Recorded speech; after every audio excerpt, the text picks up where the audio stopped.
जब भगवान पढ़ करके आते हैं मथुरा में तो उनका मन मथुरा में नहीं लगता।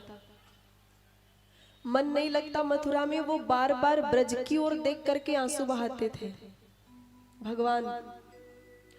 और वो खाना नहीं खाते थे। जो उनके कमरे में ले जाके खाना रखा जाता था उनमें थोड़ा थोड़ा कहीं कहीं से खा लिया, छोड़ देते थे। वो भोजन नहीं करते थे। वो खुश नहीं रहते थे और ब्रज की ओर मुख करके वो रोते रहते थे।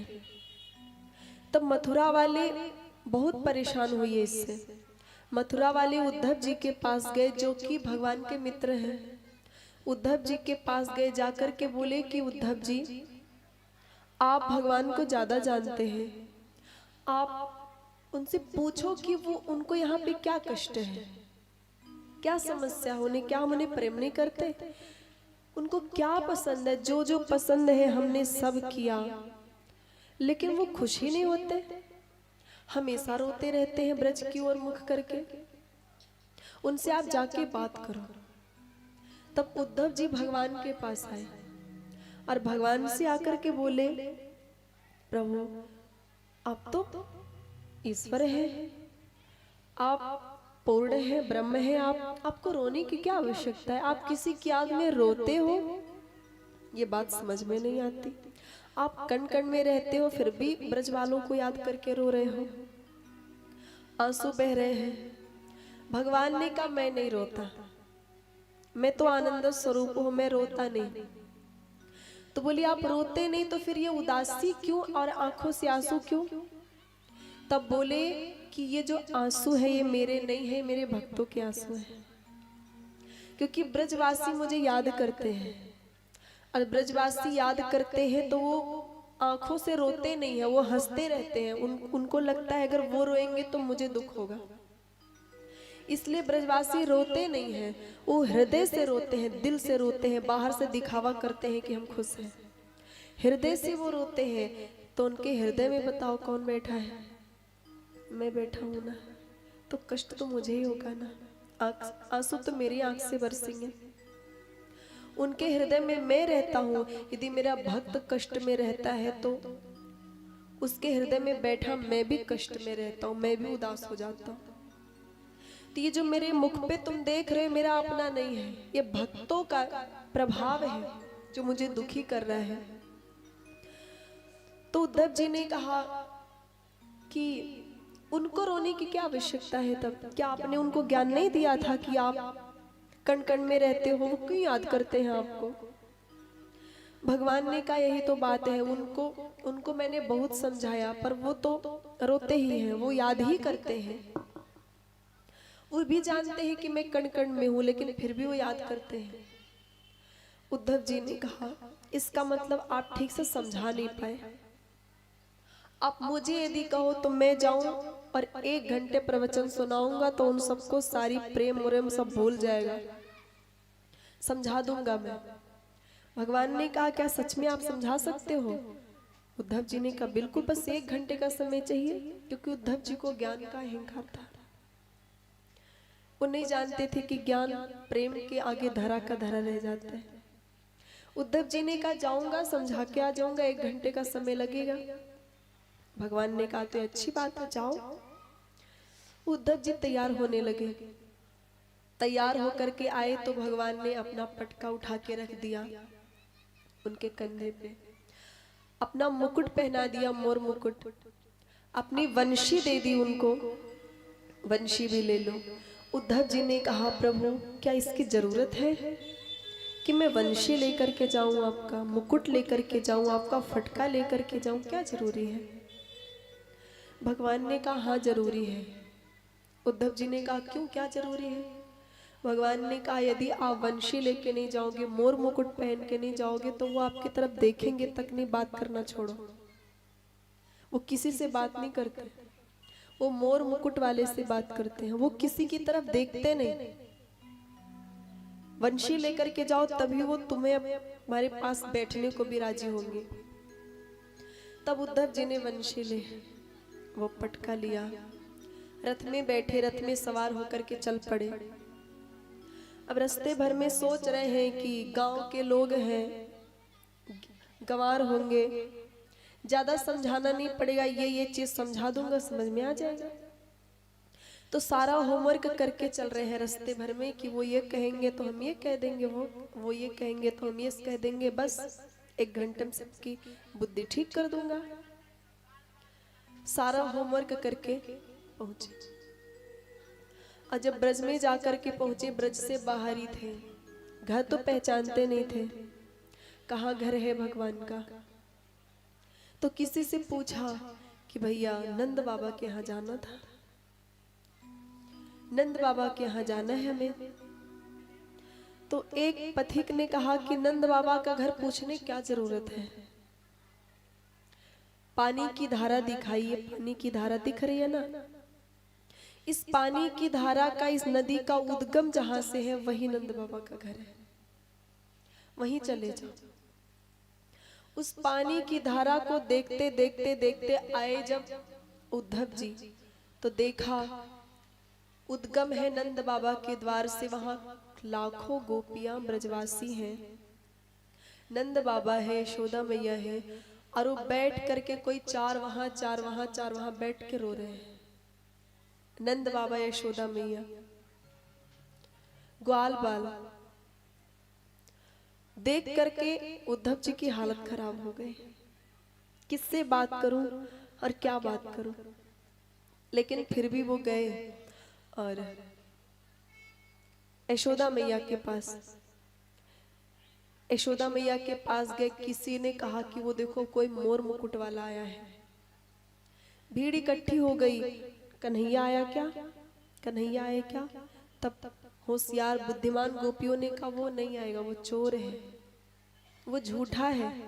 उसने कहा था परसों आएंगे, पर परसों कह करके उसने बरसों बिता दिया, वो नहीं आएगा, वो नहीं है। बैठ गई। उद्धव जी ने यशोदा मैया से कहा कि मैं आया हूं मथुरा से। यशोदा मैया ने कहा ठीक है, क्या करने आए हो। यशोदा मैया मथुरा वालों से बहुत नाराज है, कहती क्या करने आए हो। उद्धव जी ने कहा हम कृष्ण का संदेश लेकर आए हैं। यशोदा मैया ने कहा नहीं, मुझे संदेश की जरूरत नहीं है, लेके जाओ संदेश, मुझे मथुरा से कोई भी संदेश नहीं चाहिए। तुम सब मथुरा वालों ने पता नहीं मेरे लाल को क्या खिला दिया कि उसकी याददाश्त चली। हम सबको कितना प्रेम करता था वो, लेकिन तुम सबने ऐसा क्या खिलाया उसे। उसने कहा था कि वो परसों आएगा और वो नहीं आया परसों। वो झूठा नहीं है, तुम सबने उसके साथ वशीकरण कर दिया है, उसे वश में कर लिया मेरे लाल को, और वो मथुरा ब्रज का रास्ता भूल गया। धन्य है ये ब्रजवासी जो भगवान को कभी झूठा नहीं समझते। उन्होंने कहा था कि परसों आएंगे, लेकिन जब वो नहीं आए तो ये नहीं बोला कि कन्हैया झूठा है, देखो उसने कहा था जाऊंगा, नहीं आया। उन्होंने ये कभी नहीं, मथुरा वालों की गलती है। यशोदा मैया ने कहा नहीं नहीं ले जाओ, नहीं चाहिए मुझे संदेश, नहीं लिया। 2-4 गोपियां आई, सुना कि कृष्ण का संदेश, दौड़ी दौड़ी आई। पढ़ता कहाँ कोई संदेश को, पत्र छीन लिया, पत्र छीन लिया। ये मेरे लिए है, ये मेरे लिए, नहीं नहीं मेरे लिए है, मेरे लिए। कृष्ण मुझे याद कर रहे हैं, कृष्ण क्या मुझे याद कर रहे हैं, मेरे लिए। फाड़ फाड़ के ज्ञान उस चिट्ठी के टुकड़े टुकड़े कर दिए और लेकर के उसे हृदय से लगा के बैठे। बस उनको यह प्रसन्नता है कि कम से कम कृष्ण ने याद तो किया, संदेश तो भिजवा दिया। एक गोपी ने कहा ये सब मथुरा वालों की गलती है। वो जो आई थी ना चंदन लगाने के लिए, वो 3 जगह से टेढ़ी कुब्जा की गलती है, कुब्जा ने जादू कर दिया। एक गोपी ने कहा कि कुब्जा ने जादू कर दिया तो कुब्जा को लेके आ जाते, हम स्वीकार कर लेते। अगर मथुरा वालों ने जादू कर दिया, पूरे मथुरा वालों को लेके आ जाते, हम स्वीकार कर लेते। सब जाकर के इधर उधर 4-4 करके बैठ गए। कुछ गोपियां फिर दुखी हो गई। उद्धव जी ने सोचा यशोदा मैया नंद बाबा से तो बात नहीं कर सकते, हमें तो गोपियों को समझाना है। ये कितनी गोपियां हैं, कितनी संख्या। जाकर के पास में बैठे, तब तक के एक भौरा एक गोपी के चरण पे आके बैठा। भौरा भौरा तो काला काला होता है। अब गोपियां उस भौरे से बात करने लगी, बोली तू काला काला है ना, उसी काले का भेजा हुआ है। तुम काले काले सारे झूठे होते हो, तुम काले काले सब दुख देते हो। एक ने कहा ये वही छलिया होगा, वो खुद तो आता नहीं, भौरा बन के आता है। उद्धव जी कैसे कैसे करके हिम्मत करके बात करते हैं गोपियों से। गोपियों से कहे कि जरा एक बात बताओ, जिसको याद करके आप लोग दुखी हो रहे हो, क्या आप नहीं जानते कि वो कण कण में रहता है? क्या आप नहीं जानते कि वो निराकार है, उनके पास हाथ पैर नहीं है? आप हाथ पैर शरीर समझ करके उनसे मोह करके रोती हो, वो निराकार है, वो कण कण में है। बिनु पद चले सुने बिनु काना, कर बिन कर्म करे विधि नाना, आनंद रहित सकल रस भोगी, बिनु बाणी बक्ता बड़ जोगी। निराकार है, उसको आप क्यों याद करते हो? वो ध्यान करो उसका, भजो उसको। गोपियों ने कहा अच्छा, तो आपका भगवान जो है निराकार है, उसके हाथ पैर नहीं है? बोले हाँ। तो बोले ठीक है, फिर बिना हाथ पैर वाला अपंग भगवान आप रख लो, हमें तो हाथ पैर वाला भगवान चाहिए। हमें हाथ पैर वाला भगवान चाहिए, अपंग भगवान नहीं चाहिए। आपका कौन सा भगवान है जिसके मुंह नहीं, जो खाता नहीं? मेरा भगवान माखन खाता है, मेरा भगवान हमारे साथ नृत्य करता है, मेरे भगवान के पास हाथ पैर है, मुझे वही भगवान लौटा दो। उद्धव जी ने कहा कि आप सब अज्ञानी हो, आप सब समझते नहीं। वो जो भगवान है वो चंद्र की तरह है, चंद्र की तरह है, वो चंद्र की तरह भगवान है और कण कण में रहता है, सबके हृदय में रहता है, इसलिए चकोर की तरह भी है। तो बोले नहीं नहीं, हमको चकोर नहीं, हमको चंद्रमा चाहिए, चंद्र ला करके दे दो हमें। उद्धव जी ने कहा कि वो नहीं आएगा, वो नहीं आता, ध्यान करके उसे देखना पड़ता है। आंख बंद करके ध्यान करो और ध्यान करके उसको देखो, वो ध्यान में मिलेगा। गोपियों ने कहा कि जिसने इंटर पास कर लिया हो, ग्रेजुएशन कर लिया हो, उसे आप नर्सरी में पढ़ने को बोल रहे हैं? आप नर्सरी में पढ़ने को बोल रहे हैं? ये ध्यान व्यान ये सब फर्स्ट सेकंड क्लास की बात है। हम तो उस स्थान पर पहुंच गए हैं जहां हमने 11 वर्ष तक निराकार ब्रह्म को रोक करके रखा अपने पास, और हमने उसे थप्पड़ भी लगाए। गोपियां कहती है तो को काऊ दिन हाथ लगाई दूंगी, मत फोड़े दही की मटकी। ध्यान में तो आप सब देखो, हमें तो ध्यान में नहीं देखना पड़ता, हम इस आंखों से उसको देख चुके हैं, इस हाथों ने उसे माखन खिलाया। ध्यान व्यान छोटी चीज है, हम जानते हैं वो कण कण में है, हमें पता है कि वो ध्यान में दिखता है, पर हम उससे आगे बढ़ चुके हैं। अब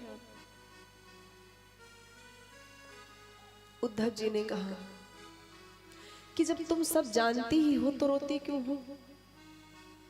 जब तुम्हें सब पता है तो रोती क्यों हो? रोने का क्या मतलब है? तो गोपियों ने बड़ी सुंदर बात कही। गोपियों ने कहा कि ये आंसू हमारे साथी हैं। जिस ईश्वर को लोग बड़ा बड़ा तप करते हैं, बड़ी बड़ी तपस्या करते हैं, तब उसको 5 मिनट 5 सेकंड देख पाते हैं, 1 मिनट देख पाते हैं, 2 मिनट देख पाते हैं, उस भगवान को आंसुओं के बल पे हमने 11 वर्ष 52 दिन रोक के रखा। इन आंसुओं के बल पे मैंने उसे रोक के रखा था, और आप कहते हैं कि हम इन आंसुओं को दूर कर दें? नहीं, आंसू ही उसको उसको उसकी प्राप्ति आंसू से हुई है। ये आंसू हमसे कभी दूर नहीं होंगे।